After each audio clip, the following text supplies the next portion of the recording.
I'm going to show you some of the things that I've found around the lake area and have been found in this general vicinity. Right here you can see this is a cow hoof, part of a cow hoof, okay?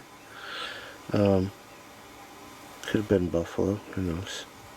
But anyway, this is that same part of a cow hoof, but it's been modified. As you can see, it's been carved. Now that's what it looks like on one side. Turn it over. I mean, you can see the big difference, but it was used as a tool.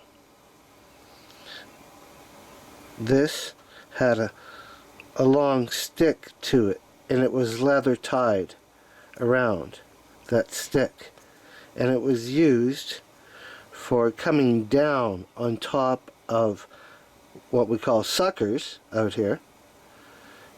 You just stick them in the head and pull them ashore, and that's what this was made for. How do I know? It showed me when I picked it up, when I found it. And I have some other things too. Hang on.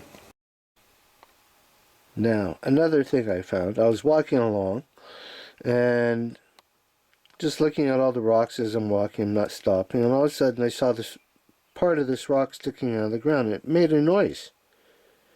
And it literally made a noise to me and made me come back and grab it and pick it up. And as I picked it up and examined it more closely, I saw that it was a tool. It's a broken tool. It was bigger, but it's made for skinning. You can't really see, but it's very straight, and it is very, very sharp. But if you use a magnifying glass on it and look very closely at it, you would see that it was chipped away, especially on this side, to make it sharp and on an angle.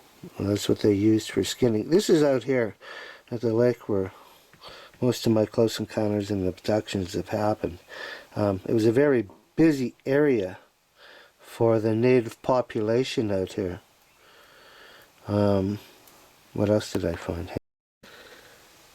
This was found in the area as well, and people look at it and think that, oh, it was a hammer or something, but no, it was used for crushing nuts and berries, dried berries, and making medicine and everything. There's usually a big rock with a bowl shape to it that goes with it too. But this is kind of a neat artifact. And I have one other thing. This is the prize one that I found just recently. Okay, this one, and you go, oh, look at that, almost looks like a footprint. Well, guess what? How about, it's a cast.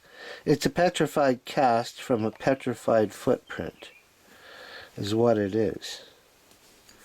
It's small. It's a child's footprint. It was cast into a clay, the footprint, and then sediment settled in on top of that clay. And both petrified, eventually this one separated. If you look closely at the top here, you can see that this was the part that was facing the surface. It was the part that was in the water, in the mud. But anyway, this is what I have. There's the toes. You can see very clearly, even the arch in the foot, everything. So anyway, I don't know how many tens of thousands of years old that is, but it's from this area too. It's a pretty amazing find on my part, I think. I'm very happy to have it anyway. So that's what I got with that. But busy place for the natives here, busy place for the UFO activity. Why? There's lots of crystals here. With crystals, there's lots of energy. I don't know. There might be something connected to that. And there's a few pieces of petrified wood that I found from here.